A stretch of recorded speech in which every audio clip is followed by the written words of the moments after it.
केवल 10 दिन के लिए गणेश जी को हमें नहीं बिठाना। 10 दिन हुए, विसर्जन कर दिया अनंत चतुर्दशी पे। गणेश क्या है? गणेश हमारा विवेक है, गणेश हमारी विनयता है।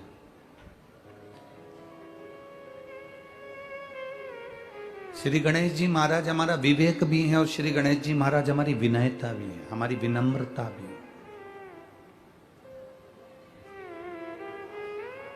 जो विवेक से काम करता है और विनम्रता में अपने जीवन को जीता है, समझ लेना कि वो गणेश जी की पूजन रोज करता है, प्रतिदिन कर रहा है,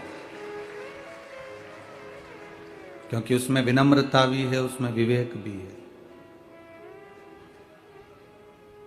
और बड़ी जरूरी है विनम्रता। अगर नहीं है आपके भीतर में तो आप परमात्मा को प्राप्त नहीं कर सकते।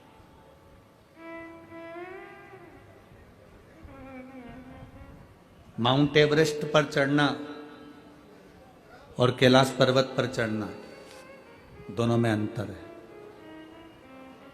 बोलो अंतर है कि नहीं है? माउंट एवरेस्ट पर चढ़ने के लिए स्पर्धा की जरूरत होती है। माउंट एवरेस्ट पर लोग चढ़ते हैं स्पर्धा के लिए, मैं चढ़ी वो रह गया, मैं ऊपर पहुंच गई वो रह गया।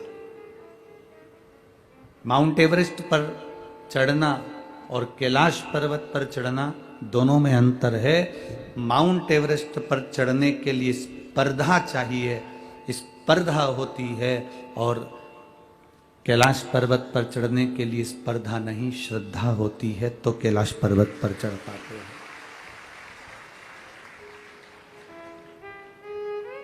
स्पर्धा और श्रद्धा में बहुत अंतर है।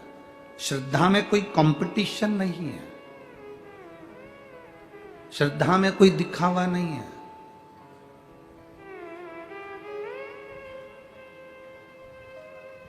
जब भी व्यक्ति स्पर्धा करता है, कहीं प्रतियोगिता में जाता है, तो वहां दिखावा भी होता है, कंपटीशन भी होता है, और वो आगे बढ़ने की एक होड़ लगी रहती है।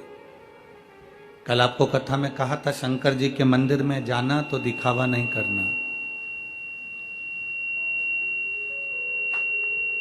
शिव के मंदिर में जाना तो दिखावे से परे रह जाना। शंकर भगवान को तुम्हारा कंपटीशन से मतलब नहीं है कि तुम कितने लोटे जल चढ़ा रहे हो, कितना भोग लगा रहे हो, कितना दुर्बा चढ़ा रहे हो, कितनी बेलपत्री चढ़ा रहे हो, कितना सामान तुम शंकर जी को दे रहे हो। उससे शिव जी प्रसन्नता का भाव नहीं रहता।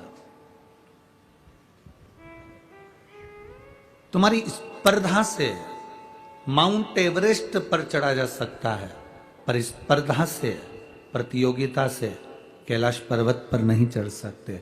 कैलाश पर्वत पर चढ़ना शिव को प्राप्त करने के लिए स्पर्धा नहीं, तुम्हारे भीतर की श्रद्धा जितनी प्रबल होती जाएगी, उतना परमात्मा तुम्हारे करीब आता चले जाएगा।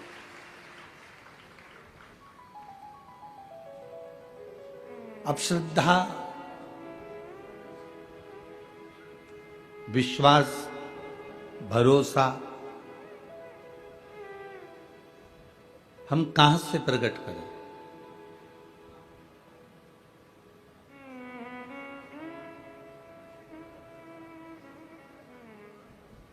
अगर हमारे भीतर कोई विश्वास है ही नहीं, मेरी माताओं से निवेदन है, मेरी जीजियों से निवेदन है, मेरे भाइयों से निवेदन है,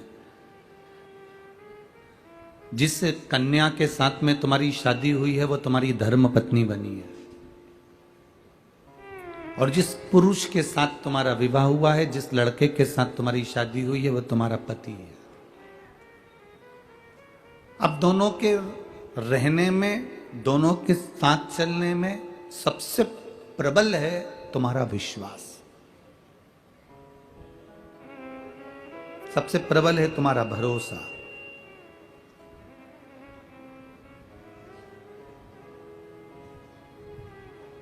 पत्नी मोबाइल पर किससे बात कर रही है, पति मोबाइल पर किससे बात कर रहा है, अगर पत्नी पति पर भरोसा रखती है और विश्वास रखती है, तो पति किसी से भी बात कर रहा है, अगर तेरा विश्वास पक्का है तेरी दृढ़ता पक्की है, तो ये मानकर चलना कि तेरा पति तेरा ही रहेगा, वो कितना भी भटक कर आ जाए।